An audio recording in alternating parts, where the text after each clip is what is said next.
ਸਤਿਗੁਰੂ ਦੀ ਪਿਆਰੀ ਸਾਧ ਸੰਗਤ ਜੀ, ਮੇਰੇ ਵੱਲੋਂ ਸਾਰਿਆਂ ਨੂੰ ਰਾਧਾ ਸਵਾਮੀ ਜੀ। ਤੁਸੀਂ ਜਿੱਥੇ ਵੀ ਹੋਵੋਗੇ ਸਾਰੇ ਖੁਸ਼ ਹੋਵੋਗੇ, ਇਹੀ ਮੈਂ ਆਸ਼ਾ ਕਰਦਾ ਹਾਂ। ਅੱਜ 25 ਅਪ੍ਰੈਲ 2026 ਨੂੰ ਅੱਜ ਬਾਬਾ ਜੀ ਨੇ ਆਪਣੀ ਮੌਜ ਬਖਸ਼ੀ। ਅੱਜ ਹਜ਼ੂਰ ਜੀ ਦੇ ਨਾਲ ਬਾਬਾ ਜੀ ਵੀ ਸਟੇਜ ਦੇ ਉੱਤੇ ਆਏ ਤੇ ਅੱਜ ਪੂਰੇ 1 ਮਹੀਨੇ ਬਾਅਦ ਬਾਬਾ ਜੀ ਦੇ ਦਰਸ਼ਨ ਹੋਏ। ਅੱਜ ਦਿਨ ਦੇ ਵਿੱਚ ਬਾਬਾ ਜੀ ਤੇ ਹਜ਼ੂਰ ਜੀ ਨੇ ਖੁੱਲੀ ਕਾਰ ਦੇ ਵੀ ਸੰਗਤ ਨੂੰ ਦਰਸ਼ਨ ਦਿੱਤੇ ਤੇ ਪ੍ਰਸ਼ਾਦ ਹੋਇਆ। ਅੱਜ ਆਪਣੇ ਮੁਰਸ਼ਦ ਨੂੰ ਜਦ 1 ਮਹੀਨੇ ਬਾਅਦ ਆਪਾਂ ਆਪਣੀਆਂ ਅੱਖਾਂ ਦੇ ਨਾਲ ਦੇਖਦੇ ਹਾਂ ਤਾਂ ਉਹ ਜਿਹੜੀ ਇਮੋਸ਼ਨ ਹੈ ਉਹ ਸ਼ਬਦਾਂ ਦੇ ਨਾਲ ਬਿਆਨ ਨਹੀਂ ਕੀਤੀ ਜਾ ਸਕਦੀ। ਅੱਜ 4 ਵਜੇ ਕੁਐਸਚਨ ਆਨਸਰ ਸੈਸ਼ਨ ਹੋਇਆ। ਐਜ਼ ਐਕਸਪੈਕਟਡ ਅੱਜ ਬਾਬਾ ਜੀ ਨੇ ਕੁਐਸਚਨ ਆਨਸਰ ਕੀਤੇ ਹਨ। ਜਿਹੜੀ ਸੰਗਤ ਅੱਜ ਨਹੀਂ ਆ ਸਕੀ ਹੈ ਉਹ ਬੜੀ ਖੁਸ਼ੀ ਦੇ ਨਾਲ ਇਹਨਾਂ ਕੁਐਸਚਨ ਆਨਸਰ ਨੂੰ ਸੁਣ ਸਕਦੀ ਹੈ ਜੀ। ਇੱਕ ਕੁਐਸਚਨ ਕਿਸੇ ਨੇ ਬਾਬਾ ਜੀ ਤੋਂ ਪੁੱਛਿਆ ਕਿ ਬਾਬਾ ਜੀ ਭਜਨ ਸਿਮਰਨ ਜਦ ਆਪਾਂ ਕਰਦੇ ਹਾਂ, ਪਹਿਲਾਂ ਸਾਡਾ ਜਿਹੜਾ ਭਜਨ ਸਿਮਰਨ ਸੀ ਉਹ ਬਹੁਤ ਚੰਗਾ ਬਣਦਾ ਸੀ, ਲੇਕਿਨ ਹੁਣ ਭਜਨ ਸਿਮਰਨ ਦੇ ਵਿੱਚ ਅੜਚਨ ਆ ਰਹੀ ਹੈ, ਬੈਰੀਅਰ ਕ੍ਰੀਏਟ ਹੋ ਰਹੇ ਹਨ। ਤਾਂ ਬਾਬਾ ਜੀ ਨੇ ਕਿਹਾ ਕਿ ਬੇਟਾ ਦੇਖੋ, ਐਦਾਂ ਨਹੀਂ ਸੋਚੀਦਾ ਹੁੰਦਾ। ਸਾਡੇ ਵਿੱਚ ਮਾਲਿਕ ਨੇ ਉਹ ਤਾਕਤ ਦਿੱਤੀ ਹੈ ਬੇਟਾ, ਸਾਡੇ ਹੱਥ ਦੇ ਵਿੱਚ ਕੋਸ਼ਿਸ਼ ਹੈ, ਸਾਨੂੰ ਕੋਸ਼ਿਸ਼ ਨਹੀਂ ਛੱਡਣੀ। ਆਪਾਂ ਨਾ ਨਤੀਜਾ ਲੈ ਕੇ ਬਹਿ ਜਾਂਦੇ ਹਾਂ। ਜਦ ਆਪਾਂ ਨਤੀਜੇ ਨੂੰ ਸਾਹਮਣੇ ਰੱਖਦੇ ਹਾਂ ਤਾਂ ਫਿਰ ਆਪਾਂ ਇਸ ਤਰੀਕੇ ਦੇ ਨਾਲ ਸੋਚਦੇ ਹਾਂ ਕਿ ਸਾਨੂੰ ਅੜਚਨ ਆ ਰਹੀ ਹੈ। ਬੇਟਾ ਨਤੀਜਾ ਨਹੀਂ ਆਪਾਂ ਨੇ ਦੇਖਣਾ, ਆਪਾਂ ਨੇ ਤਾਂ ਕਰੀ ਚੱਲਣਾ ਹੈ। ਦੇਖੋ, ਜਿਹੜਾ ਸਕੂਲ ਦਾ ਐਗਜ਼ਾਮਪਲ ਆਪਾਂ ਲੈਂਦੇ ਆ, ਜੇ ਆਪਾਂ ਬੱਚੇ ਨੂੰ ਸਕੂਲ ਭੇਜਦੇ ਆ ਤਾਂ ਸਕੂਲ ਦੇ ਵਿੱਚ ਬੱਚੇ ਨੂੰ ਰੋਜ਼ ਭੇਜਣਾ ਪੈਂਦਾ ਹੈ। ਇਹ ਨਹੀਂ ਕਿ ਅੱਜ ਉਹਨੂੰ ਸਮਝ ਨਹੀਂ ਆਇਆ ਤਾਂ ਉਹ ਕੱਲ ਨੂੰ ਸਕੂਲ ਨਹੀਂ ਜਾਊਗਾ, ਇਹ ਆਦਤ ਹੋਊਗੀ। ਫਿਰ ਉਹਨਾਂ ਨੇ ਅੱਗੇ ਬਾਬਾ ਜੀ ਤੋਂ ਪੁੱਛਿਆ ਕਿ ਬਾਬਾ ਜੀ ਜੇ ਆਪਾਂ ਪੋਲਿਟਿਕਸ ਦੇ ਵਿੱਚ ਜਾਣਾ ਚਾਹੀਏ ਕਿ ਨਹੀਂ ਜਾਣਾ ਚਾਹੀਏ, ਰਾਜਨੀਤੀ ਦੇ ਵਿੱਚ ਜਾਣਾ ਚਾਹੀਦਾ ਕਿ ਨਹੀਂ ਜਾਣਾ ਚਾਹੀਦਾ।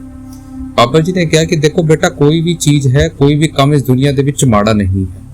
ਆਪਾਂ ਦੀ ਜਿਹੜੀ ਸੋਚ ਹੈ ਉਹ ਮੈਟਰ ਕਰਦੀ ਹੈ ਕਿ ਆਪਾਂ ਕਿਸ ਸੋਚ ਦੇ ਨਾਲ ਉਸ ਚੀਜ਼ ਦੇ ਵਿੱਚ ਜਾਂਦੇ ਆ। ਜੇ ਸਾਡੀ ਸੋਚ ਚੰਗੀ ਹੈ ਤਾਂ ਬੇਟਾ ਸਾਰੀ ਚੀਜ਼ ਚੰਗੀ ਹੈ। ਅਗਲਾ ਸਵਾਲ ਕਿਸੇ ਨੇ ਪੁੱਛਿਆ ਕਿ ਬਾਬਾ ਜੀ ਮੇਰੇ ਉੱਤੇ ਦਇਆ ਕਰਨਾ ਆਪ ਜੀ। ਬਾਬਾ ਜੀ ਨੇ ਕਿਹਾ ਕਿ ਬੇਟਾ ਕਾਦੀ ਦਇਆ, ਮਾਲਿਕ ਨੇ ਜਿਹੜਾ ਇਨਸਾਨ ਦਾ ਜਾਮਾ ਸਾਨੂੰ ਦਿੱਤਾ ਹੈ, ਇਸ ਤੋਂ ਵੱਡੀ ਦਇਆ ਨਹੀਂ ਹੋ ਸਕਦੀ। ਮਾਲਿਕ ਨੇ ਸਾਨੂੰ ਵਿਵੇਕ ਦੀ ਤਾਕਤ ਦਿੱਤੀ ਹੈ, ਇਸ ਤੋਂ ਵੱਡੀ ਦਇਆ ਨਹੀਂ ਹੋ ਸਕਦੀ। ਬੇਟਾ ਸਾਨੂੰ ਤਾਂ ਮਾਲਿਕ ਦੇ ਪਾਣੇ ਦੇ ਵਿੱਚ ਰਹਿਣਾ ਹੈ। ਜੋ ਤਿਸ ਭਾਵੇ ਨਾਨਕਾ ਸਾਈਂ ਗਲ ਚੰਗੀ। ਮਾਲਿਕ ਜਿਹੋ ਜਿਹੇ ਵੀ ਹਾਲ ਦੇ ਵਿੱਚ ਰੱਖਦਾ ਹੈ ਉਹਦਾ ਪਾਣਾ ਹੀ ਹੈ, ਉਹਦੀ ਦਇਆ ਹੀ ਹੈ। ਆਪਾਂ ਨੇ ਆਪਣੇ ਵੱਲੋਂ ਕੋਸ਼ਿਸ਼ ਨਹੀਂ ਛੱਡਣੀ। ਅਗਲਾ ਸਵਾਲ ਇੱਕ ਨੇ ਪੁੱਛਿਆ, ਉਹਨਾਂ ਨੇ ਕਿਹਾ ਕਿ ਬਾਬਾ ਜੀ ਮੈਂ ਇੰਡੀਪੈਂਡੈਂਟ ਹੋਣਾ ਚਾਹਨੀ ਹਾਂ, ਮੈਂ ਨਾਮਦਾਨ ਲੈ ਕੇ ਇੰਡੀਪੈਂਡੈਂਟ ਹੋਣਾ ਚਾਹਨੀ ਹਾਂ, ਆਜ਼ਾਦ ਹੋਣਾ ਚਾਹਨੀ ਹਾਂ ਤੇ ਮੈਂ ਫੈਮਿਨਿਸਟ ਹਾਂ। ਫੈਮਿਨਿਸਟ ਕਹਿੰਦੇ ਆ ਜਿਹੜੇ ਕਿ ਫੀਮੇਲ ਐਕਟਿਵਿਸਟ ਹੁੰਦੇ ਨੇ, ਜਿਹੜੇ ਕਿ ਔਰਤਾਂ ਬਾਰੇ ਗੱਲ ਕਰਦੇ ਨੇ। ਉਹਨਾਂ ਨੇ ਕਿਹਾ ਕਿ ਬਾਬਾ ਜੀ ਮੈਂ ਉਸ ਤਰੀਕੇ ਦੇ ਨਾਲ ਆਜ਼ਾਦ ਪੰਛੀ ਦੀ ਤਰੀਕੇ ਦੇ ਨਾਲ ਰਹਿਣਾ ਚਾਹੁੰਦੀ ਹਾਂ।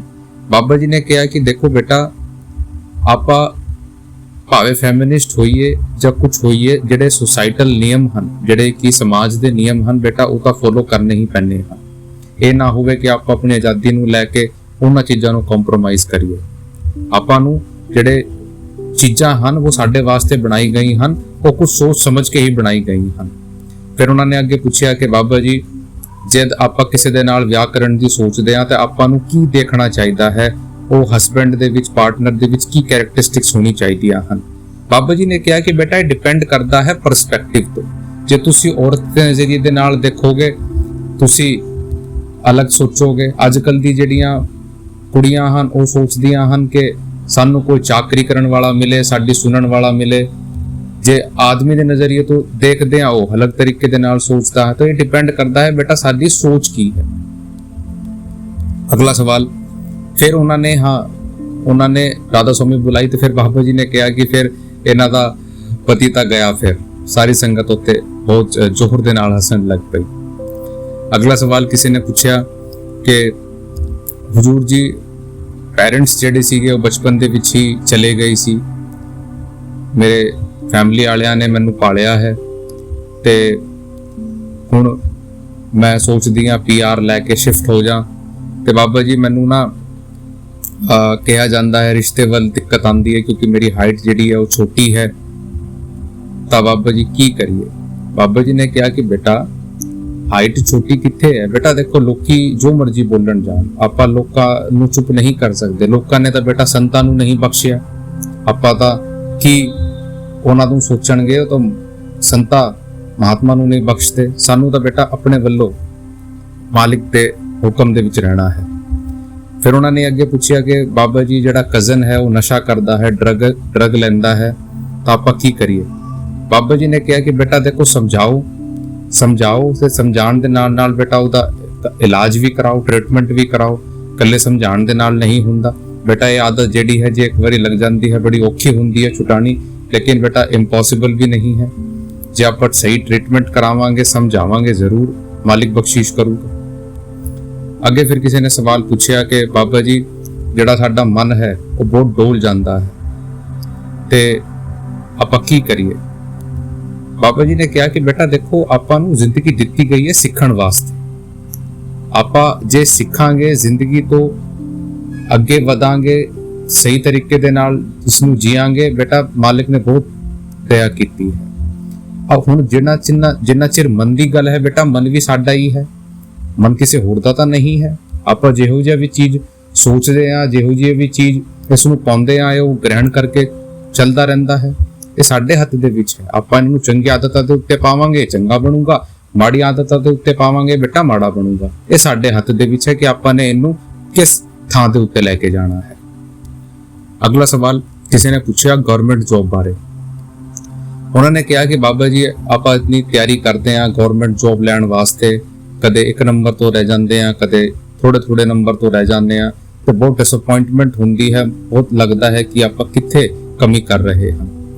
ਬਾਬਾ ਜੀ ਨੇ ਕਿਹਾ ਕਿ ਬੇਟਾ ਪਹਿਲਾਂ ਤਾਂ ਸਾਨੂੰ ਇਹ ਸਮਝਣ ਦੀ ਲੋੜ ਹੈ ਕਿ ਆਪਾਂ ਨੇ ਮਿਹਨਤ ਦੀ ਖਾਣੀ ਹੈ।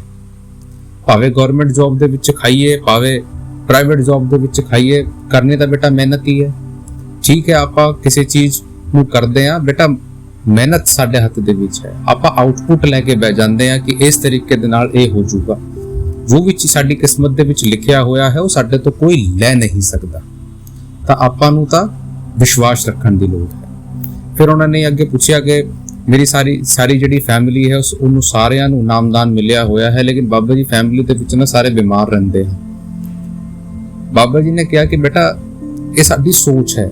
ਆਪਾਂ ਸੋਚਦੇ ਹਾਂ ਕਿ ਨਾਮਦਾਨ ਮਿਲਿਆ ਹੋਇਆ ਹੈ ਤਾਂ ਕਰਕੇ ਬੇਟਾ ਇਦਾਂ ਨਹੀਂ ਹੁੰਦਾ। ਤੁਸੀਂ ਹਸਪੀਟਲ ਚਲੇ ਜਾਓ, ਕਿਸੇ ਵੀ ਹਸਪਤਾਲ ਦੇ ਵਿੱਚ ਚਲੇ ਜਾਓ ਰੈਂਡਮ, ਤੁਸੀਂ ਉੱਥੇ ਦੇਖੋ ਉਹਨਾਂ ਤਾਂ ਲੋਕਾਂ ਨੇ ਨਾਮਦਾਨ ਨਹੀਂ ਲਿੱਤਾ ਹੋਇਆ ਹੈ, ਉੱਥੇ ਵੀ ਲੋਕੀ ਬਿਮਾਰ ਨੇ। ਬੇਟਾ ਕਰਮਾਂ ਦਾ ਖੇਡ ਹੈ, ਆਪਾਂ ਨੇ ਉਹ ਸਮਝਣ ਦੀ ਲੋੜ ਹੈ। ਇਹਨਾਂ ਦਾ ਨਾਮਦਾਨ ਦੇ ਨਾਲ ਤਾਲੁਕ ਨਹੀਂ ਹਨ। ਫਿਰ ਅੱਗੇ ਕਿਸੇ ਨੇ ਸਵਾਲ ਪੁੱਛਿਆ ਕਿ ਬਾਬਾ ਜੀ ਪਰਮਾਰਥ ਦਾ ਕੀ ਮੀਨਿੰਗ ਹੁੰਦਾ ਹੈ, ਕੀ ਮਤਲਬ ਹੁੰਦਾ ਹੈ। ਬਾਬਾ ਜੀ ਨੇ ਕਿਹਾ ਕਿ ਬੇਟਾ ਪਰਮਾਰਥ ਹੁੰਦਾ ਹੈ ਪਰਮ ਦਾ ਅਰਥ। ਪਰਮ ਮਤਲਬ ਉਹ ਪਰਮਾਤਮਾ ਤੇ ਉਹਦਾ ਅਰਥ ਮੀਨਿੰਗ। ਜਦ ਆਪਾਂ ਪਰਮਾਰਥ ਨੂੰ ਸਮਝਦੇ ਆ ਉਹਨੂੰ ਪਰਮਾਰਥ ਕਹਿੰਦੇ ਆ। ਫਿਰ ਕਿਸੇ ਨੇ ਸਵਾਲ ਪੁੱਛਿਆ ਕਿ ਬਾਬਾ ਜੀ ਮੈਂ ਸਭ ਦਾ ਸਹੀ ਕਰਦਾ ਹਾਂ, ਸਭ ਦੇ ਬਾਰੇ ਸਹੀ ਐਕਸ਼ਨ ਲੈਂਦਾ ਹਾਂ, ਸਹੀ ਸੋਚਦਾ ਹਾਂ, ਲੇਕਿਨ ਲੋਕੀ ਮੇਰੇ ਬਾਰੇ ਬਿਲਕੁਲ ਉਲਟ ਕਰਦੇ ਆ। ਬਾਬਾ ਜੀ ਮੈਂ ਕੀ ਕਰਾਂ। ਬਾਬਾ ਜੀ ਨੇ ਕਿਹਾ ਕਿ ਬੇਟਾ ਦੇਖੋ ਇਹ ਤਾਂ ਨਜ਼ਰੀਏ ਦਾ ਫਰਕ ਹੈ। ਤੁਸੀਂ ਆਪਣੀ ਸੁਣਾਓਗੇ, ਤੁਸੀਂ ਚੰਗੇ ਲੱਗੋਗੇ, ਉਹ ਆਪਣੀ ਸੁਣਾਣਗੇ, ਉਹ ਚੰਗੇ ਲੱਗਣਗੇ। ਆਪਾਂ ਤਾਂ ਕਿਸੇ ਕਨਕਲੂਜਨ ਦੇ ਵਿੱਚ ਨਹੀਂ ਪਹੁੰਚ ਸਕਦੇ। ਫਿਰ ਵੀ ਬੇਟਾ ਸਾਨੂੰ ਇੱਕ ਚੀਜ਼ ਸਮਝਣ ਦੀ ਲੋੜ ਹੈ, ਉਹਨਾਂ ਦਾ ਆਪਣਾ ਪਰਸਪੈਕਟਿਵ ਹੈ, ਤੁਹਾਡਾ ਆਪਣਾ ਪਰਸਪੈਕਟਿਵ ਹੈ। ਤੁਸੀਂ ਉਹਨਾਂ ਦੀ ਸੋਚ ਦੀ ਕਦਰ ਕਰੋ। ਜੋ ਤੁਹਾਡੇ ਹੱਥ ਦੇ ਵਿੱਚ ਹੈ ਤੁਸੀਂ ਉਹ ਕਰੋ। ਜਿਹੜੀ ਚੀਜ਼ ਤੁਹਾਡੇ ਹੱਥ ਦੇ ਵਿੱਚ ਹੈ ਨਹੀਂ, ਤੁਸੀਂ ਕੁਝ ਕਰ ਨਹੀਂ ਸਕਦੇ। ਤਾਂ ਬੇਟਾ ਤੁਸੀਂ ਆਪਣੇ ਵੱਲੋਂ ਸਹੀ ਕਰੋ, ਬਾਕੀ ਜੋ ਮਰਜ਼ੀ ਲੋਕੀ ਕਰਦੇ ਆ ਉਹਨੂੰ ਆਪਣੇ ਕਰਮ ਦਾ ਮਿਲੂਗਾ, ਤੁਹਾਨੂੰ ਆਪਣੇ ਕਰਮ ਦਾ ਮਿਲੂਗਾ। ਇਹ ਯਾਦ ਰੱਖੋ। ਅਗਲਾ ਸਵਾਲ ਕਿਸੇ ਨੇ ਪੁੱਛਿਆ ਕਿ ਬਾਬਾ ਜੀ ਰਾਜ ਸਵਾਮੀ, ਬਾਬਾ ਜੀ ਤੁਹਾਡਾ ਬਹੁਤ ਬਹੁਤ ਸ਼ੁਕਰੀਆ, ਲੇਕਿਨ ਬਾਬਾ ਜੀ ਮੈਨੂੰ ਲੱਗਦਾ ਹੈ ਕਿ ਮੈਂ ਕਾਬਿਲ ਨਹੀਂ ਆ।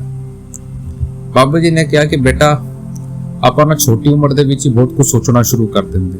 ਬੇਟਾ ਸਾਡੀ ਉਮਰ ਹੀ ਕੀ ਹੈ। ਬੇਟਾ ਹਾਲੇ ਤਾਂ ਪੂਰੀ ਜ਼ਿੰਦਗੀ ਪੜੀ ਹੈ। ਬੇਟਾ ਜੇ ਇਸ ਮਾਈਂਡਸੈਟ ਦੇ ਨਾਲ ਜੀਵਾਂਗੇ ਬੜਾ ਔਖਾ ਹੋ ਜਾਊਗਾ। ਆਪਾਂ ਨੂੰ ਤਾਂ ਸੋਚਣ ਦੀ ਲੋੜ ਨਹੀਂ ਹੈ, ਬਹੁਤ ਜ਼ਿੰਦਗੀ ਪੜੀ ਹੈ। ਫਿਰ ਉਹਨਾਂ ਨੇ ਇੱਕ ਤੁਕ ਬੋਲੀ ਕਿ ਵੇ ਨਾਮ ਸੰਤੋਖਿਆ ਉਤਰੇ ਮਨ ਕੀ ਭੁੱਖ। ਬਾਬਾ ਜੀ ਨੇ ਕਿਹਾ ਕਿ ਤੁਹਾਨੂੰ ਕਿਸ ਚੀਜ਼ ਦੀ ਭੁੱਖ ਹੈ। ਉਹਨਾਂ ਨੇ ਕਿਹਾ ਕਿ ਨਹੀਂ ਬਾਬਾ ਜੀ। ਬਾਬਾ ਜੀ ਨੇ ਕਹਾ ਤੁਹਾਨੂੰ ਹੁਣੇ ਤੁਸੀਂ ਬੋਲੇ ਉਤਰੇ ਮਨ ਕੀ ਭੁੱਖ, ਮਨ ਨੂੰ ਭੁੱਖ ਹੈ ਤਾਂ ਹੀ ਤਾਂ ਕੁਝ ਬੋਲੇ। ਸਾਰੀ ਸੰਗਤ ਉੱਤੇ ਹੱਸਣ ਲੱਗ ਪਈ। ਅਗਲਾ ਸਵਾਲ ਕਿਸੇ ਨੇ ਪੁੱਛਿਆ ਕਿ ਹੁਜੂਰ ਜੀ, ਬਾਬਾ ਜੀ ਜਿਹੜਾ ਪਾਰਟਨਰ ਹੁੰਦੇ ਹਨ, ਜਿਹੜੇ ਹਸਬੈਂਡ ਹੁੰਦੇ ਹਨ, ਉਹਨਾਂ ਦੇ ਨਾਲ ਸਾਨੂੰ ਕਿਹੋ ਜਿਹਾ ਰਿਸ਼ਤਾ ਰੱਖਣਾ ਚਾਹੀਦਾ ਹੈ। ਆਪਾਂ ਦੋਸਤ ਦਾ ਰਿਸ਼ਤਾ ਰੱਖੀਏ ਜਾਂ ਹਸਬੈਂਡ ਦਾ ਰਿਸ਼ਤਾ ਰੱਖੀਏ? ਕਿਉਂਕਿ ਜੇ ਮੈਂ ਆਪਣੇ ਪਤੀ ਦੇ ਨਾਲ ਗੱਲ ਕਰਦੀ ਆ, ਜੇ ਮੈਂ ਉਹਨਾਂ ਦਾ ਨਾਂ ਲੈ ਲੈਂਦੀ ਆ, ਤਾਂ ਮੇਰੇ ਪੈਰੈਂਟਸ ਕਹਿੰਦੇ ਆ ਕਿ ਨਾ ਐਦਾਂ ਗੱਲ ਨਾ ਕਰਿਆ ਕਰ, ਉਹਨਾਂ ਦਾ ਨਾਂ ਨਹੀਂ ਲੈਣਾ। ਐਦਾਂ ਕਿਉਂ ਬਾਬਾ ਜੀ? ਉਹ ਕਿਉਂ ਮੈਨੂੰ ਮਨਾ ਕਰਦੇ ਆ ਨਾਂ ਲੈਣ ਵਾਸਤੇ? ਬਾਬਾ ਜੀ ਨੇ ਕਿਹਾ ਕਿ ਬੇਟਾ ਦੇਖੋ, ਪਹਿਲਿਆਂ ਜ਼ਮਾਨਿਆਂ ਦੇ ਵਿੱਚ ਪਤਾ ਕੀ ਹੁੰਦਾ ਸੀ ਕਿ ਔਰਤਾਂ ਨੂੰ ਨਾ ਆਪਣੇ ਪਤੀ ਦਾ ਨਾਂ ਨਹੀਂ ਲੈਂਦਾ ਹੁੰਦਾ ਸੀ। ਕੁਝ ਔਰਤਾਂ ਤਾਂ ਇਹੋ ਜਿਹੀਆਂ ਹੁੰਦੀਆਂ ਸੀ, ਇਹਨਾਂ ਨੂੰ ਆਪਣੇ ਪਤੀ ਦਾ ਨਾਂ ਸਾਰੀ ਜ਼ਿੰਦਗੀ ਨਹੀਂ ਪਤਾ ਰਹਿੰਦਾ ਸੀ। ਉਹ ਆਊਟ ਆਫ ਰਿਸਪੈਕਟ ਕਿਹਾ ਜਾਂਦਾ ਸੀ। ਉੱਥੇ ਉਸ ਵੇਲੇ ਕੁਝ ਇਸ ਤਰੀਕੇ ਦਾ ਰਿਚੁਅਲ ਸੀਗੇ ਕਿ ਉਹ ਨਾਂ ਨਹੀਂ ਲੈਂਦੇ ਸੀ। ਲੇਕਿਨ ਬੇਟਾ, ਇਹ ਜਨਰੇਸ਼ਨਲ ਗੈਪ ਹੈ, ਜਨਰੇਸ਼ਨ ਦਾ ਫਰਕ ਹੈ। ਅੱਜ ਕੱਲ ਤਾਂ ਬਹੁਤ ਅੱਗੇ ਦੁਨੀਆ ਵੱਧ ਚੁੱਕੀ ਹੈ। ਉਹਨਾਂ ਦਾ ਆਪਣਾ ਨਜ਼ਰੀਆ ਹੈ, ਤੁਹਾਡਾ ਆਪਣਾ ਨਜ਼ਰੀਆ ਹੈ, ਉਹ ਸਮਝਣਗੇ ਇਸ ਚੀਜ਼। ਅਗਲਾ ਸਵਾਲ ਕਿਸੇ ਨੇ ਪੁੱਛਿਆ ਕਿ ਬਾਬਾ ਜੀ, ਜੇ ਜ਼ਿੰਦਗੀ ਦੇ ਵਿੱਚ ਕੋਈ ਗਲਤੀ ਹੋ ਜਾਂਦੀ ਹੈ ਤਾਂ ਉਹਦੀ ਮਾਫੀ ਦਾ ਕੀ ਪ੍ਰੋਸੀਜਰ ਹੈ? ਬਾਬਾ ਜੀ ਨੇ ਕਿਹਾ ਕਿ ਬੇਟਾ, ਜਿਹੋ ਜਿਹਾ ਕਰਮ ਕਰਨਗੇ ਉਹਦਾ ਭੁਗਤਾਨ ਤਾਂ ਬੇਟਾ ਕਰਨਾ ਪਊਗਾ, ਭਾਵੇਂ ਉਹ ਕਿਸੇ ਵੀ ਤਰੀਕੇ ਦੇ ਨਾਲ ਕੀਤਾ ਹੋਵੇ। ਜੇ ਕੋਈ ਕਵੇ ਜੀ ਮੈਂ ਜ਼ਹਿਰ ਖਾ ਲਿੱਤਾ, ਉਹਦਾ ਕੀ ਹੋਵੇਗਾ? ਭਾਈ ਜ਼ਹਿਰ ਖਾਤਾ ਹੈ ਤਾਂ ਉਹਦਾ ਅਸਰ ਵੀ ਹੋਵੇਗਾ। ਤਾਂ ਬੇਟਾ, ਲੇਕਿਨ ਫਿਰ ਵੀ ਮਾਲਿਕ ਨੇ ਸਾਨੂੰ ਉਹ ਵਿਵੇਕ ਦੀ ਤਾਕਤ ਦਿੱਤੀ ਹੈ ਕਿ ਆਪਾਂ ਇਹਨਾਂ ਚੀਜ਼ਾਂ ਨੂੰ ਸਮਝੀਏ ਤੇ ਅੱਗੇ ਇਹਨਾਂ ਚੀਜ਼ਾਂ ਨੂੰ ਰਿਪੀਟ ਨਾ ਕਰੀਏ। ਬੇਟਾ, ਭੁਗਤਾਨ ਤਾਂ ਸਾਨੂੰ ਹੀ ਕਰਨਾ ਹੈ। ਜੇ ਭੁਗਤਾਨ ਸਾਨੂੰ ਕਰਨਾ ਹੈ ਤਾਂ ਸਾਨੂੰ ਸੋਚ ਸਮਝਣ ਦੀ, ਚੱਲਣ ਦੀ ਆਦਤ ਹੈ, ਹੋਣੀ ਚਾਹੀਦੀ ਹੈ। ਅਗਲਾ ਸਵਾਲ ਕਿਸੇ ਨੇ ਪੁੱਛਿਆ ਕਿ ਉਹ ਥੋੜਾ ਜਿਹਾ ਰੋਣ ਲੱਗੀ ਤਾਂ ਉਹਨਾਂ ਨੇ ਕਿਹਾ ਕਿ ਬਾਬਾ ਜੀ, ਮੈਂ ਬਹੁਤ ਖੁਸ਼ ਹਾਂ, ਤੇ ਨਾਲੇ ਰੋਈ ਵੀ ਜਾਂਦੀ ਸੀ। ਤਾਂ ਬਾਬਾ ਜੀ ਨੇ ਕਿਹਾ ਕਿ ਤੁਸੀਂ ਤਾਂ ਕੰਟਰਡਿਕਟ ਕਰ ਰਹੇ ਹੋ, ਅਪਵਾਦ ਕਰ ਰਹੇ ਹੋ ਕਿ ਇੱਕ ਤਰਫ ਤੁਸੀਂ ਕਹਿ ਰਹੇ ਹੋ ਕਿ ਤੁਸੀਂ ਖੁਸ਼ ਹੋ ਤੇ ਨਾਲੇ ਰੋਈ ਜਾਂਦੇ ਹੋ, ਇਹ ਕਾਹਦਾ ਖੁਸ਼? ਤਾਂ ਉਹਨਾਂ ਨੇ ਕਿਹਾ ਕਿ ਬਾਬਾ ਜੀ, ਤੁਹਾਡੇ ਰੂਪ ਨੂੰ ਵੇਖ ਕੇ ਮੈਨੂੰ ਰੋਣਾ ਆ ਗਿਆ, ਤੁਹਾਨੂੰ ਦੇਖ ਕੇ ਮੈਨੂੰ ਰੋਣਾ ਆ ਗਿਆ। ਬਾਬਾ ਜੀ ਨੇ ਕਿਹਾ ਕਿ ਮੇਰੀ ਸ਼ਕਲ ਇੰਨੀ ਮਾੜੀ ਹੈ ਕਿ ਮੈਨੂੰ ਵੇਖ ਕੇ ਰੋਣਾ ਆ ਗਿਆ। ਉਹਨਾਂ ਨੇ ਕਿਹਾ ਕਿ ਹੁਜੂਰ ਦੇ ਚਿਹਰੇ ਨੂੰ ਦੇਖ ਕੇ ਤੁਸੀਂ ਹੱਸ ਰਹੇ ਹੋ, ਇਹ ਬੜੀ ਚੰਗੀ ਗੱਲ ਹੈ ਕਿ ਮੈਨੂੰ ਦੇਖ ਕੇ ਤੁਸੀਂ ਰੋਂਦੇ ਹੋ ਤੇ ਹੁਜੂਰ ਨੂੰ ਵੇਖ ਕੇ ਤੁਸੀਂ ਹੱਸਦੇ ਹੋ, ਕਿ ਮੈਂ ਇੰਨਾ ਮਾੜਾ ਹੋ ਗਿਆ? ਸਾਰੀ ਸੰਗਤ ਉੱਤੇ ਹੱਸਣ ਲੱਗ ਪਈ। ਅਗਲਾ ਸਵਾਲ ਕਿਸੇ ਨੇ ਪੁੱਛਿਆ ਕਿ ਉਹਨਾਂ ਨੇ ਕਿਹਾ ਕਿ ਉਹਨਾਂ ਦੀ ਜਿਹੜੀ ਮਾਂ ਸੀਗੀ ਉਹ ਬਚਪਨ ਦੇ ਵਿੱਚ ਹੀ ਉਹਨਾਂ ਨੂੰ ਛੱਡ ਕੇ ਚਲੀ ਗਈ ਸੀ ਪਰਮਾਤਮਾ ਦੇ ਕੋਲ, ਤੇ ਉਹਨਾਂ ਨੂੰ ਬੜੀ ਮਾਂ ਦੀ ਯਾਦ ਆਉਂਦੀ ਹੈ। ਬਾਬਾ ਜੀ, ਸਟ੍ਰੈਸ ਵੀ ਕਦੇ-ਕਦੇ ਹੋ ਜਾਂਦਾ ਹੈ, ਉਹਨਾਂ ਨੂੰ ਯਾਦ ਕਦੇ ਇੰਨੀ ਆ ਜਾਂਦੀ ਹੈ ਕਿ ਮੈਂ ਬਹੁਤ ਤਰੀਕੇ ਦੇ ਨਾਲ ਸੋਚਦੀ ਹਾਂ। ਬਾਬਾ ਜੀ ਨੇ ਕਿਹਾ ਕਿ ਦੇਖੋ, ਕਿਸੇ ਬੜੇ ਬਜ਼ੁਰਗ ਮਾਤਾਵਾਂ ਭੈਣਾਵਾਂ ਨੂੰ ਗਲ ਲਾ ਲਿਆ ਕਰੋ, ਥੋੜਾ ਹਲਕਾ ਹੋਊਗਾ ਮਨ। ਤਾਂ ਉਹਨਾਂ ਨੇ ਕਿਹਾ ਕਿ ਬਾਬਾ ਜੀ, ਮੈਨੂੰ ਇੱਕ ਬੇਟੀ ਹੋਈ ਹੈ, ਮੈਂ ਉਹਨਾਂ ਨੂੰ ਵੀ ਆਪਣੀ ਮਾਂ ਸਮਝਦੀ ਹਾਂ, ਉਹਨਾਂ ਨੂੰ ਉਸ ਤਰੀਕੇ ਦੇ ਨਾਲ ਹੀ ਪਿਆਰ ਕਰਦੀ ਹਾਂ। ਬਾਬਾ ਜੀ ਨੇ ਕਿਹਾ ਕਿ ਦੇਖੋ ਬੇਟਾ, ਮਾਂ ਜਿਹੜੀ ਹੈ, ਔਰਤ ਕਿਸੇ ਵੀ ਰੂਪ ਦੇ ਵਿੱਚ ਵੀ ਹੋਵੇ, ਉਹ ਬਰਾਬਰ ਹੀ ਹੁੰਦੀ ਹੈ। ਔਰਤਾਂ ਦਾ ਤਾਂ ਇਹੀ ਹੈ ਕਿ ਉਹ ਵੱਡਾ ਉਹਨਾਂ ਦਾ ਅਹੁਦਾ ਹੈ। ਤਾਂ ਆਪਾਂ ਨੂੰ ਤਾਂ ਉਸ ਤਰੀਕੇ ਦੇ ਨਾਲ ਸੋਚਣ ਦੀ ਲੋੜ ਹੈ। ਆਪਾਂ ਨੂੰ ਇਹ ਨਹੀਂ ਕ੍ਰੀਏਟ ਕਰਨਾ। ਬੇਟਾ ਦੇਖੋ, ਆਣਾ ਜਾਣਾ ਮਾਲਿਕ ਦੇ ਹੱਥ ਦੇ ਵਿੱਚ ਹੈ, ਲੇਕਿਨ ਇਹ ਸਾਡੀ ਕਮਜ਼ੋਰੀ ਹੈ ਕਿ ਆਪਾਂ ਇਸ ਤਰੀਕੇ ਦੇ ਨਾਲ ਪ੍ਰੈਸ਼ਰ ਲੈ ਕੇ ਬੈਠ ਜਾਂਦੇ ਹਾਂ, ਸਟ੍ਰੈਸ ਲੈ ਕੇ ਬੈਠ ਜਾਂਦੇ ਹਾਂ। ਜ਼ਿੰਦਗੀ ਬਹੁਤ ਵੱਡੀ ਹੈ, ਆਪਾਂ ਨੇ ਉਸ ਤਰੀਕੇ ਦੇ ਨਾਲ ਜੀਣ ਦੀ ਕੋਸ਼ਿਸ਼ ਕਰਨੀ ਹੈ। ਫਿਰ ਉਹਨਾਂ ਨੇ ਕਿਹਾ ਕਿ ਬਾਬਾ ਜੀ, ਕੀ ਮੈਂ ਆਪਣਾ ਬੋਝ ਜਿਹੜਾ ਹੈ ਉਹ ਇੱਥੇ ਹੀ ਛੱਡ ਜਾਵਾਂ? ਤਾਂ ਬਾਬਾ ਜੀ ਨੇ ਕਿਹਾ ਕਿ ਹੋਰ ਕੀ ਤੂੰ ਨਾਲ ਲੈ ਕੇ ਜਾਣਾ ਹੈ? ਤਾਂ ਉਹਨਾਂ ਨੇ ਰਾਜ ਸਵਾਮੀ ਬੁਲਾਈ। ਅਗਲਾ ਸਵਾਲ ਕਿਸੇ ਨੇ ਪੁੱਛਿਆ ਕਿ ਬਾਬਾ ਜੀ, ਆਪਾਂ ਬਹੁਤ ਉਮੀਦਾਂ ਲਾਉਂਦੇ ਹਾਂ ਜ਼ਿੰਦਗੀ ਦੇ ਵਿੱਚ, ਐਫਰਟਸ ਪੁੱਟ ਕਰਦੇ ਹਾਂ, ਲੇਕਿਨ ਉਸ ਤਰੀਕੇ ਦੇ ਨਾਲ ਮਿਲਦਾ ਨਹੀਂ ਹੈ। ਬਾਬਾ ਜੀ ਨੇ ਕਿਹਾ ਕਿ ਬੇਟਾ 100% ਕਿਹਨੂੰ ਮਿਲਦਾ ਹੈ? ਆਪਾਂ ਜੇ ਸੋਚੀਏ ਸਾਡੇ ਸੋਚਣ ਦੇ ਨਾਲ ਹੋ ਜਾਊਗਾ, ਨਾ ਹੀ ਹੋਣ ਲੱਗਾ ਬੇਟਾ। ਮਾਲਿਕ ਨੇ ਜੋ ਕੁਝ ਵੀ ਸਾਡੇ ਵਾਸਤੇ ਬਣਾਇਆ ਹੈ ਉਹ ਸਾਨੂੰ ਮਿਲੂਗਾ ਹੀ ਮਿਲੂਗਾ। ਬੇਟਾ, ਆਪਾਂ ਬਹੁਤ ਜ਼ਿਆਦਾ ਉਮੀਦਾਂ ਲਾ ਲੈਂਦੇ ਆ, ਤਾਂ ਕਰਕੇ ਜਿਹੜੀਆਂ ਚੀਜ਼ਾਂ ਹਨ ਸਾਡੇ ਉੱਤੇ ਹਾਵੀ ਹੁੰਦੀਆਂ ਹਨ। ਅਗਲਾ ਸਵਾਲ ਕਿਸੇ ਨੇ ਪੁੱਛਿਆ ਤੇ ਕਿ ਬਾਬਾ ਜੀ, ਰਾਜ ਸਵਾਮੀ, ਬਾਬਾ ਜੀ ਮੇਰੀ ਇੱਕ ਬੇਨਤੀ ਹੈ ਕਿ ਮੇਰੇ ਘਰ ਦੇ ਵਿੱਚ ਜਿਹੜੇ ਪੈਰੈਂਟਸ ਹਨ, ਮੇਰੇ ਮਾਤਾ ਪਿਤਾਵਾਂ ਹਨ, ਉਹ ਬਹੁਤ ਲੜਦੇ ਝਗੜਦੇ ਆ, ਬਹੁਤ ਉਹਨਾਂ ਦੇ ਵਿੱਚ ਲੜਾਈ ਹੁੰਦੀ ਹੈ। ਤਾਂ ਬਾਬਾ ਜੀ ਨੇ ਕਿਹਾ ਕਿ ਬੇਟਾ, ਪੰਜਾਬੀਆਂ ਦੇ ਘਰ ਤਾਂ ਇਹ ਜਿਹੜੀ ਲੜਾਈ ਹੈ ਇਹ ਬਾਈ ਡਿਫਾਲਟ ਹੈ। ਜਦ ਮਾਲਿਕ ਨੇ ਪੰਜਾਬੀਆਂ ਨੂੰ ਬਣਾਇਆ ਸੀ, ਉਹਨਾਂ ਦੇ ਨਾਲ ਇਹ ਲੜਨਾ ਝਗੜਨਾ, ਜਿੰਨਾ ਚਿਰ ਲੜ ਨਾ ਲੈਣ, ਜਿੰਨਾ ਚਿਰ ਝਗੜ ਨਾ ਲੈਣ, ਜਿੰਨਾ ਚਿਰ ਗਾਲਾਂ ਨਾ ਕੱਢ ਲੈਣ, ਇਹਨਾਂ ਨੂੰ ਸ਼ਾਂਤੀ ਨਹੀਂ ਮਿਲ ਸਕਦੀ। ਫਿਰ ਉਹ ਪੰਜਾਬੀ ਨਹੀਂ ਹੋ ਸਕਦੇ। ਸਾਰੀ ਸੰਗਤ ਉੱਤੇ ਹੱਸਣ ਲੱਗ ਪਈ। ਬਾਬਾ ਜੀ ਨੇ ਕਿਹਾ ਕਿ ਭਾਈ ਪੰਜਾਬੀਆਂ ਦਾ ਤਾਂ ਇਹ ਬਾਈ ਡਿਫਾਲਟ ਹੈ, ਉਹਨਾਂ ਦੇ ਘਰ ਦੇ ਵਿੱਚ ਤਾਂ ਇਹ ਹੋਣਾ ਹੀ ਹੋਣਾ ਹੈ। ਸਾਰੀ ਸੰਗਤ ਉੱਤੇ ਹੱਸਣ ਲੱਗ ਪਈ। ਫਿਰ ਉਹਨਾਂ ਨੇ ਕਿਹਾ ਕਿ ਬਾਬਾ ਜੀ ਕਦੇ ਕਦੇ ਲੱਗਦਾ ਹੈ ਉਹਨਾਂ ਵਿੱਚੋਂ ਕੋਈ ਇੱਕ ਚਲਾ ਹੀ ਜਾਵੇ ਕਿਤੇ। ਬਾਬਾ ਜੀ ਨੇ ਕਿਹਾ ਕਿ ਬੇਟਾ ਏਦਾਂ ਨਹੀਂ ਸੋਚੀਦਾ ਹੁੰਦਾ, ਇਹ ਬਾਈ ਡਿਫਾਲਟ ਹਨ ਪੰਜਾਬੀਆਂ ਦੇ ਵਿੱਚ। ਅਗਲਾ ਸਵਾਲ ਕਿਸੇ ਨੇ ਪੁੱਛਿਆ ਜਾਤ ਪਾਤ ਬਾਰੇ। ਉਹਨਾਂ ਨੇ ਕਿਹਾ ਕਿ ਬਾਬਾ ਜੀ ਜਾਤ ਪਾਤ ਦਾ ਕੀ ਮਤਲਬ ਹੁੰਦਾ ਹੈ? ਲੋਕੀ ਜਿਹੜੇ ਜਾਤ ਪਾਤ ਦੇ ਨਾਲ ਕਮੈਂਟ ਕਰਦੇ ਆ, ਬੋਲਦੇ ਆ, ਕੀ ਕਰਨਾ ਚਾਹੀਦਾ ਹੈ? ਬਾਬਾ ਜੀ ਨੇ ਕਿਹਾ ਕਿ ਬੇਟਾ ਜਾਤ ਪਾਤ ਕੁਝ ਨਹੀਂ ਹੁੰਦੀ, ਮਾਲਿਕ ਨੇ ਤਾਂ ਜਾਤ ਪਾਤ ਨਹੀਂ ਬਣਾਈ ਬੇਟਾ, ਮਾਲਿਕ ਨੇ ਇਨਸਾਨ ਬਣਾਇਆ ਸੀ। ਇਹ ਜਿਹੜੀਆਂ ਜਾਤ ਪਾਤ ਹਨ ਇਨਸਾਨ ਨੇ ਬਣਾਈ ਹਨ। ਕੀ ਕੋਈ ਇਹੋ ਜਿਹਾ ਕਰੰਤ ਹੈ, ਕੋਈ ਇਹੋ ਜੀ ਮਾਲਿਕ ਦੀ ਲਿਖੀ ਹੋਈ ਚੀਜ਼ ਹੈ ਜਿਹਦੇ ਵਿੱਚ ਇਹਨਾਂ ਚੀਜ਼ਾਂ ਦਾ ਜ਼ਿਕਰ ਹੋਵੇ? ਬੇਟਾ ਮਾਲਿਕ ਨੇ ਤਾਂ ਸਾਰਿਆਂ ਨੂੰ ਇੱਕੋ ਜਿਹਾ ਬਣਾਇਆ। ਇਹ ਸਾਡੀ ਸੋਚ ਹੈਗੀ ਹੈ ਕਿ ਆਪਾਂ ਇੰਨਾ ਕਰਦੇ ਆ। ਇਹ ਜਿਹੜੀਆਂ ਚੀਜ਼ਾਂ ਹਨ ਇਹ ਆਊਟ ਆਫ ਕੰਟੈਕਸਟ ਹਨ, ਇਹਨਾਂ ਦਾ ਕੋਈ ਮਤਲਬ ਨਹੀਂ ਤੇ ਇਹਨਾਂ ਦੀ ਕੋਈ ਜਗ੍ਹਾ ਨਹੀਂ ਹੈ। ਅਗਲਾ ਸਵਾਲ ਕਿਸੇ ਨੇ ਪੁੱਛਿਆ ਕਿ ਬਾਬਾ ਜੀ ਡਾਕਟਰ ਜਿਹੜੇ ਹੈ ਉਹ ਐਡਵਾਈਜ਼ ਕਰਦੇ ਨੇ ਕਿ ਨੌਨ ਵੈਜ ਖਾਣਾ ਚਾਹੀਦਾ ਹੈ, ਮਾਸਾਹਾਰ। ਬਾਬਾ ਜੀ ਨੇ ਕਿਹਾ ਕਿ ਬੇਟਾ ऐसा तो कुछ नहीं है। अजकल बहुत सबस्टिट्यूट हैं ਜਿਹੜੇ ਕਿ ਵੈਜ ਦੇ ਵਿੱਚ ਵੀ ਉਹ ਸਾਰੀਆਂ ਚੀਜ਼ਾਂ ਪੂਰੀ ਹੋ ਜਾਂਦੀਆਂ ਹਨ। ਤੇ ਬੇਟਾ ਵੈਸਟ ਕੰਟਰੀਜ਼ ਦੇ ਵਿੱਚ ਜਿਹੜਾ ਫੋਰਨ ਕੰਟਰੀਆਂ ਉੱਥੇ ਵੀ ਅੱਜਕੱਲ ਤਾਂ ਡਾਕਟਰ ਨੇ ਕਿਹਾ ਹੈ ਕਿ ਆਪਾਂ ਵੈਜ ਖਾਣਾ ਚਾਹੀਦਾ ਹੈ। ਜੇ ਉਹ ਅਪਣਾ ਸਕਦੇ ਹਨ ਤਾਂ ਆਪਾਂ ਕਿਉਂ ਨਹੀਂ ਅਪਣਾ ਸਕਦੇ? ਬੇਟਾ ਇਹ ਤਾਂ ਸਾਡੇ ਹੱਥ ਦੇ ਵਿੱਚ ਹੈ। ਅਗਲਾ ਸਵਾਲ ਕਿਸੇ ਨੇ ਪੁੱਛਿਆ, ਉਹਨਾਂ ਨੇ ਬਾਬਾ ਜੀ ਨੂੰ ਰਾਜ ਸਵਾਮੀ ਬੁਲਾਈ ਤੇ ਨਾਲ ਇੱਕ ਤੁਕ ਉਹਨਾਂ ਨੇ ਕਹੀ, ਜਿਸਕੇ ਸਿਰ ਉੱਪਰ ਤੂੰ ਸਵਾਮੀ ਸੋ ਦੁੱਖ ਕੈਸਾ ਪਾਵੇ। ਬਾਬਾ ਜੀ ਨੇ ਕਿਹਾ ਕਿ ਬੇਟਾ ਸੋਚ ਤਾਂ ਸਾਡੀ ਸਹੀ ਹੈ, ਲੇਕਿਨ ਬੇਟਾ ਇਹ ਕਹਿਣ ਦੇ ਨਾਲ, ਅੱਗੇ ਖੜੇ ਹੋ ਕੇ ਕਹਿਣ ਦੇ ਨਾਲ ਨਹੀਂ ਹੋਣ ਲੱਗਾ। ਵਿਸ਼ਵਾਸ ਕਰਨਾ ਪੈਂਦਾ ਹੈ, ਉਸ ਤਰੀਕੇ ਦੇ ਨਾਲ ਉਸੂਲਾਂ ਦੇ ਉੱਤੇ ਚੱਲਣਾ ਪੈਂਦਾ ਹੈ, ਫਿਰ ਇਹ ਜਿਹੜੀਆਂ ਚੀਜ਼ਾਂ ਹੁੰਦੀਆਂ ਹਨ। ਆਪਾਂ ਠੀਕ ਹੈ ਕਹਿ ਦਿੰਦੇ ਆ ਇੱਥੇ ਖੜੇ ਹੋ ਕੇ, ਲੇਕਿਨ ਬੇਟਾ ਉਹ ਵਿਸ਼ਵਾਸ ਬਣਾਉਣਾ ਹੈ। ਇਹ ਨਹੀਂ ਕਿ ਕੁਝ ਮਾੜਾ ਹੋ ਜਾਏ ਤਾਂ ਆਪਾਂ ਡੋਲ ਜਾਂਦੇ ਆ, ਨਹੀਂ ਤਾਂ ਫਿਰ ਇਹ ਹੋ ਜਾਂਦਾ ਹੈ। बेटा विश्वास रखांगे, मालिक जरूर साडे सिर ते उत्ते बख्शिश करूगा।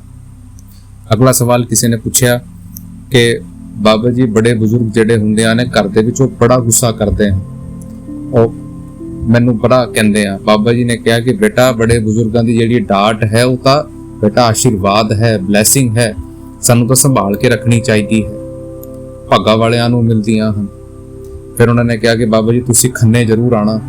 बाबा जी ने कहा कि मैं आवा या हुजूर जी नू भी लैके आवा। उन्होंने कहा बाबा जी तुसी भी आना ते हुजूर जी ने भी आना। बाबा जी ने कहा कि नहीं भाई मैं दोनों इकट्ठे नहीं आ सकते, जे आपां दोनों इकट्ठे आवांगे साडी लड़ाई हो जाती है। सारी संगत उत्ते हसन लग पई। बाबा जी ने कहा कि भाई एको ही आऊगा, हुण तां हुजूर ही जाणगे, मैं नहीं आउंदा। उन्होंने कहा कि नहीं बाबा जी तुसी दोनों आना। अगला सवाल किसी ने पूछा कि बाबा जी मैं अमृतसर तो आया हाँ ਤੇ ਲਾਈਫ ਨੂੰ ਕਿੱਦਾਂ ਬੈਲੈਂਸ ਦੇ ਵਿੱਚ ਰੱਖੀਦਾ ਹੁੰਦਾ ਹੈ। ਬਾਬਾ ਜੀ ਨੇ ਕਿਹਾ ਕਿ ਬੇਟਾ ਦੇਖੋ ਜ਼ਿੰਦਗੀ ਮਾਲਕ ਨੇ ਦਿੱਤੀ ਹੈ ਸਿੱਖਣ ਵਾਸਤੇ।